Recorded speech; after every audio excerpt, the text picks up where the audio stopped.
சந்தோஷமா இருந்தேன்னா இதை செய்வேன். எப்போவுமே நான் அரிதாரம் பூசிட்டு இருக்க மாட்டேன். இருக்கிறதோட உட்காருவேன். சோறு போட்டால் சாப்பிடுவேன், பழையது வச்சா சாப்பிடுவேன், கூழ் வச்சாலும் குடிப்பேன். சொல்றது புரியுதா? இதுதான் வேணும்னு தாய் கேட்டதில்லை. சுவாமி இந்த சீட்டில் வந்து உட்காந்தீங்கல்ல, உட்காந்த உடனே 2 பேர் கத்துனாங்க. 2 பேர் ஒரு பொண்ணு ஒன்று கத்திக்கிட்டு அதுவும் கீழே விழுந்தாங்க. அடுத்தது ஒன்று வந்து கத்துனாங்க. அது பார்த்தா பேயின்றீங்க. பேய் இருக்கா? இருக்குன்னு நான் சொல்லுறேன். நீங்க உங்களோட கேள்வி முன்னாடி கடவுள் இருக்கானே தேடிக்கிட்டு இருக்கிறீங்க. ஏதோ ஒண்ணு தேடி அலையிறோம், அவ்வளவுதான். அதுதான் நீங்க இந்த ஆன்மா பேய் இருக்கான்னு இது வரைக்கும் தேடிக்கிட்டு இருக்கிறீங்களா? இல்ல ஏதாவது கிடைக்கல. புரியுதா? நீங்க பாக்குற அந்த ஆவிய ஆன்மாவை எங்களால பார்க்க முடியல. அதுக்காக தானே தேடுறோம். அது கண்ணுக்கு தெரியாதுல்ல. நானா கூப்பிட்டு ஆடுன்னு சொன்னேன்? நான் கூப்பிட்டு ஆடுன்னு சொன்னேனா? இல்லை நான் உடம்புல இருக்கிறத வெளியில் கொண்டுட்டு வான்னு சொன்னேனா? இல்லை இந்த குழந்தைங்களாம் வந்து கேள்வி கேட்பாங்கம்மா, நீ வாமா, என்ன ஊருன்னு கூட எனக்கு தெரிலடி, அந்த ஊர்லேருந்து கொண்டு வந்து ஆடுன்னு சொன்னேனா? கிடையாது. அடுத்து இன்னொரு குழந்தை ஆணுச்சுன்னு சொன்னேன். அந்த குழந்தை அம்மா இங்கே தான் பார்த்துக்கிட்டு இருந்தேன். புரியுதா? இந்த மக்களை தான் பார்த்துக்கிட்டு இருந்தேன். ஆனால் அந்த குழந்தை உடம்புல இருக்கக்கூடிய ஒரு புரியுதா, அதுவும் ஒரு ஆன்மாவோட சக்தி தான். அதையும் சொல்கிறீங்களே, அதுவும் ஒன்று சாமின்னு நான் சொல்லலை. அது உடம்புலையும் இருக்கிறது ஒரு ஆன்மா. புரியுதா? அந்த ஆன்மா துடிச்சுக்கிட்டு இருக்கு, ஆடணும் பாடணும்னு துடிக்குது. அந்த பொண்ணை போட்டு கசக்கி எடுக்குது. இப்போ இதுல வந்து யாரோட உடம்புல ஏதாவது ஒரு ஆன்மா இருக்கு அப்படின்னு சொல்லி நம்மளால கண்டுபிடிச்சிட முடியுமா? பார்த்த உடனே உங்களால? பார்த்த உடனேவும் கண்டுபிடிக்க முடியும். சொல்றது புரியுதா? இப்ப இருந்தாதான் நானே கூப்பிட்டு விட்டுருப்பேனே, உனக்கு நேராவே கூப்பிட்டு விட்டுருப்பேனே. இப்ப இதான் இருக்கா பாருங்க. ஏன் கண்ணுக்கு தெரியல, உங்களுக்கு தெரியும்ல, அதனால எனக்கு இல்லைன்னு சொல்றேன். இருந்தா உனக்கு முன்னாடியே நான் கூப்பிட்டு விட்டுருப்பேனே, நான் சொல்றேனே. உனக்கு முன்னாடி நீ கேட்கட்டும், நீங்க வான்னு சொல்லி கூப்பிட்டு விட்டுருப்பாடு. அது ஏதோ ஓ நேரம் உனக்கு முன்னாடி இந்த ஒரு எடுப்பு வந்துட்டு போனுச்சு பாரு. அது சரி. இப்ப நீங்க துரத்தி விடுறீங்களா, அது வேற எங்கேயாவது போயிடாதா? வேற யாராவது இங்க வந்து இவ்வளவு பேர் இருக்கிறோம்ல, யாரோட உடம்புலயாவது போயிடாதா? வாங்குறோம். என்ன சொல்லி வாங்குவோம் தெரியுமில? இங்கேருந்து 10 வருட காலமா இங்கேருந்து போகக்கூடிய ஆன்மாட்ட யார் உடம்புலையும் அண்டாத, புரியுதா? யார் எல்லையிலையும் போய் நிற்காத, யார் வீட்டு வாசலையும் நிற்காத, உன் வீட்டில் யாரும் எதுவும் செய்யலைன்னு கவலைப்படாத. அம்மா உனக்கு சாந்தி கொடுத்து அனுப்புறேன்னு வேணுங்கிற பொருளை கொடுத்து, என்ன கேட்குதோ அதை கொடுத்து, புரியுதாப்பா? அந்த இடத்துல நீ சாந்தி ஆகுன்னு சொல்கிற, புரியுதா? உன் ஆன்மா சாந்தி அடையிட்டுன்னு சொன்னோன்னு தான் அது சத்தியவாக்கே கொடுக்கும், இல்லைன்னா கொடுக்காதுப்பா. புரியுதா? வாங்கிட்டு தான் நான் அனுப்புகிறேன். ஆனால் சில பேர், அம்மா அது என்னோட ஆன்மாமா, என் வீட்டுக்கு நான் அழைச்சிட்டு போயிடுறேன்னு கூப்பிட்றவங்களும் இருக்கிறாங்கப்பா. என் உடம்பை விட்டு போக்காதேன்னு சொல்கிறவங்களும் இருக்கிறாங்க. நல்லா சொல்கிறது புரியுதாப்பா? இது என்னோட அப்பா, என்னட்டே இருக்கட்டும்பாங்க. ஆனால் அது நல்லதா கெட்டதான்னு விளக்கம் கொடுத்து தாய் அனுப்பி வைப்பப்பா. ஒரு நிறைவேறாத ஆசைகளோட செத்தவங்க மட்டும்தான் இந்த மாதிரி ஆன்மாக்கள் அலைவாங்களா, இல்லை அது எப்படி? நிறைவேறாத ஆன்மா, எதிர்பாராத மரணம், புரியுதாப்பா? அதே போல் தன்னை துன்புறுத்தின, அதாவது உறவுகள்கிட்ட ஏதோ ஒரு ஏக்கத்தோட இறந்து போறவங்கன்னு சொல்லுவாங்க. அதை எவ்வளோ வயதானாலும் சரிப்பா, எவ்வளோ வயதானாலும் அவங்களுக்கு நிச்சயமாக மனதில் சில கவலைகள், இயற்கையான மரணமாக இருந்தாலும் புரியுதா, அந்த அவங்களுக்கு மனம் சாந்தி அடையாதுப்பா. ஏன்னு கேட்டால் அவங்க அதை எண்ணியே அது மனதுக்குள்ளார மருகி இறந்து போயிருப்பாங்க.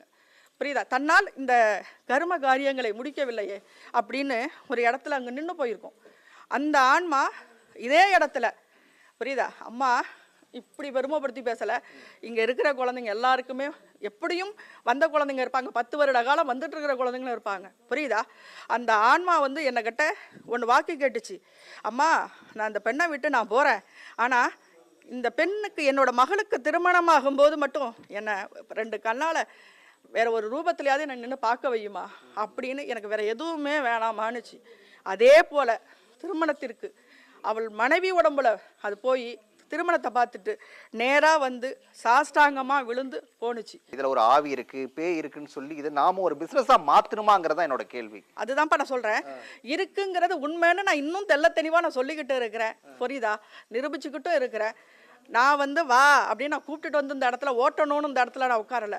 நல்லா தான் வர்றாங்க, வந்து உழுவுறாங்க. இல்லம்மா, ஒரு பேயை பார்த்தா ஒரு பயம் வரணும்ல. சரி, சாதாரணமா இப்போ வந்து சுந்தர் சி படத்தை பார்த்தா கூட அதுல ஒரு பேயை பார்த்தோமா நமக்கு ஒரு பயம் வருது. ஆனா நேர்ல இந்த பேயின்னு சொல்லி ஆடுறாங்கல்ல, இவங்களை பார்த்தா ஒரு பயம் வரவே மாட்டேங்குது. பயமுறுத்துற மாதிரி பேய் இன்னைக்கு வரல போல. சில பேயெல்லாம் அப்படி இருக்குப்பா, புரியுதா? சில அதாவது பயமுறுத்துற மாதிரி பேய்னா நீ பயப்படுற அளவுக்கு பேய் இன்னைக்கு வரல போல. ஏன்னா சில பேய்களோட சத்தங்கள் கடினமா இருக்கும். அதாவது அதாவது அந்த பெண்ணோட உடம்புல இருக்கு பத்தியா, அந்த பெண்ணை உடம்புல இப்ப என்கிட்ட வந்துருச்சுன்னா அதை அழிக்க பார்க்கறதுக்கு நிற்கும். எப்படின்னா செவுத்துல போய் முட்டிக்கும், தானாவே செவுத்துல தானாவே முட்டிக்கும், இல்லை தரையில முட்டிக்கும், எங்கேயோ முட்டிக்கும். நம்ம அந்த நேரத்தில் நான் அந்த இடத்துல நின்று அதை தடை செய்ய வேண்டும் சூழல் இருக்கும். ஏன்னா இங்கே வராது, இந்த இடத்துக்கு வராது. ஏன் என்னோட எல்லைக்குள்ளார வராது. 10 பேர் சேர்ந்து இழுத்து கட்டி பிடிச்சி கொண்டுட்டு வந்து கூட இந்த இடத்துல போடக்கூடிய சூழல் ஏற்படுது. புரியுதா? அது எப்படி சொல்கிறேன்னு எனக்கு தெரியல. ஆனால் இருக்குங்கிறது உண்மை. நான் இன்றைக்கும் சொல்கிறேன், அவங்கவுங்க வீட்டில் இறந்து போயிட்டாங்க அப்படின்னா சும்மா விட்றாதீங்கத்தோட.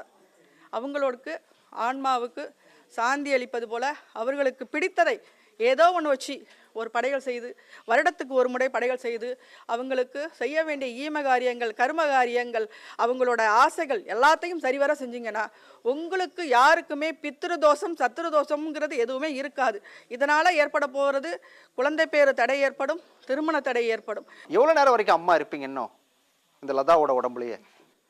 இந்த உடம்புல இங்கே இருக்கக்கூடிய மக்களுக்கு, அதாவது என்னை தேடி வந்திருக்கக்கூடிய மக்கள் ஒன்னே ஒன்று தான், ஒருத்தர் வந்தாலும் வந்து நின்று வாக்கு கொடுப்பேன்.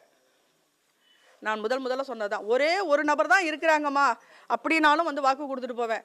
100 பேர் வந்து நின்னாலும் வாக்கு கொடுத்துட்டு போவேன். அதுக்கு நேரம் காலம் எனக்கு யாரும் உத்தரவு போடணும்னு அவசியமும் இல்லை. நான் ஏதாவது உங்கள்கிட்ட தப்பாக கேட்டேன்னு நினைக்கிறீங்களா? எதுவும் நீ தப்பாக கேட்கல. உன் மனசுல உள்ளதை நீ கேட்ட, நான் அதான் கேட்டேன். நீ தொழில் வந்த உடனே சோதிக்க வந்திருக்கீங்களான்னு கேட்டீங்க. இல்ல, அது கிடையாதுப்பா. அது நான் அந்த வார்த்தை எதற்கு சொன்னேன் அப்படின்னா, உலகம் பூரா சுத்தியாச்சு, இன்னும் நீ கேள்வியோடய சுத்திக்கிட்டு இருக்கிறிய. அததான் கேட்கிறேன் நானு. அதுதான் இன்னும் பதில் கிடைக்கலையே.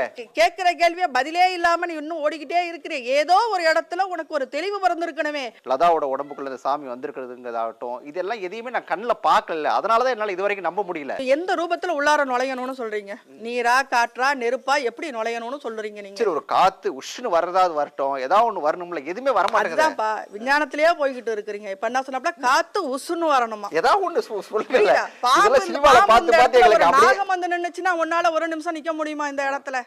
நீ கையில இருக்குங்கிற, இன்னமும் உன் உயிரை கையில மூடி வச்சிட்டு இருக்கியா? இல்ல, என் கையில ஒண்ணுமே இல்ல. சரி, இல்ல எனக்கு ஒரு சந்தேகம், அதனால அப்படி வச்சிருந்த கையை இது இப்படியே வச்சு பழகிட்டதுனால அப்படி வச்சிருந்தேன். என் கைக்குள்ள ஒண்ணுமே இல்ல. இல்ல எனக்கு அதான் சந்தேகம். அதே போலதான் உன் கையில ஒண்ணும் இல்ல, ஆனா நீ இவ்வளோ நேரம் கையில இப்படி வச்சிருந்த பத்தியா? அப்ப எல்லாரும் என்ன நினைச்சிருக்காங்க தெரியுமா?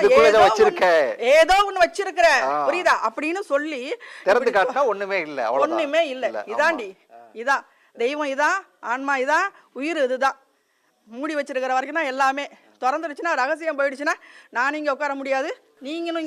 சரி, இந்த பார்த்துட்டு இருக்கிற நாட்டு மக்களுக்கு ஏதாவது சொல்ல விரும்புறீங்களா? இப்போ ஏன்னா இது மழை அடித்தாலும் ரொம்ப அதிகமாக அடிக்குது, வெயில் அடித்தாலும் ரொம்ப அதிகமாக அடிக்குது, குளிர் அடித்தாலும் ரொம்ப அதிகமாக அடிக்குது. ஏதாவது பிரச்சனைகள் வருமா? எப்படி இருக்கும் நாடு? நான் வருட கணக்குன்னு ஒன்று கொடுப்பேன்ப்பா எப்போதுமே. நான் இன்னொரு கணக்கும் கொடுத்துருக்கிறேன். 40 வயதுக்கு உள்ள ஆண்களுக்கான கணக்கு ஒன்று கொடுத்துருந்தேன். சொல்றது புரியுதா? இந்த வருட கணக்கில் ஆண்கள் அதிக பேர் மாண்டு போவாங்க, மூச்சு திணறல் போல ஏற்படும். போவான் மாண்டு போவான். ஆனா அவனுக்கு 2024 தமிழ்நாட்டில் இருக்கக்கூடிய ஆண்களுக்கு ஆபத்து அப்படி சொல்ல வரீங்க? ஆமா, ஆண்கள் எல்லாருக்கும் சொல்லலடி. 40 வயசுல இருக்கிறவங்களுக்கு, அந்த ஆண்களுக்கு விபத்து, அதாவது மூச்சு திணறல்னு சொல்லுவாங்களடி, இது போல ஏற்பட்டு இறந்து போகக்கூடிய தன்மை இருக்குது. அதனால என் மக்கா நீங்கெல்லாம் நல்லா இருங்க. நடக்கிறத நீ கேட்ட, அதுக்காக நான் சொன்னேன். இந்த வாக்கெல்லாம் நான் கொடுத்த வாக்கு, என் பிள்ளைங்கள்ட்ட இதை நான் செஞ்சுட்டு வாங்கன்னு சொன்ன வாக்கு. நான் புதுசாக ஒன்று நான் கொண்டுட்டு வந்து சொல்லலை. சொல்றது புரியுதா? நாடு நல்லா இருக்குமா? நாடு தான் ஓரளவுக்கு அழிய போகுதுன்னு சொல்லிக்கிட்டே இருக்கிறேன். ஒவ்வொரு பாகம் அழிஞ்சுக்கிட்டே இருக்கும். இயற்கையால் தான் அழியும்னு சொல்லிட்டேன். புரியுதா? அதான் மனுஷனை திருத்த முடியாதுன்னு சொல்லிட்டேன். ஆசைன்னு தான் பட்டாதான் முடியும்னு. இவன் பேராசை பட்டுக்கிட்டு இருக்கிறான். இன்னும் சேர்க்குறான். செத்த பிறகு எதை எடுத்துகிட்டு போகிறான்னு அவனுக்கே தெரியலை. சொல்றது புரியுதா? அறுத்து போட்ட இடுப்பில் கட்டின அரணாக்குடியும் கிடையாது. புரியுதா? கடைசியில் என்னோட ஈசனோட இந்த திருநீர் தான் மிச்சங்கிறது உணர்ந்துட்டாலே எல்லாரும் நல்லா இருப்பாங்க. நன்றிம்மா. நிறைய பேர் காத்திருக்காங்க. இவ்வளவு நேரம் நிறைய விஷயங்கள் எங்களுக்காக பேசுனீங்க. நன்றி. உடனுக்குடன் செய்திகளை தெரிந்து கொள்ள சன் நியூஸ் பெல் ஐகானை கிளிக் பண்ணுங்க.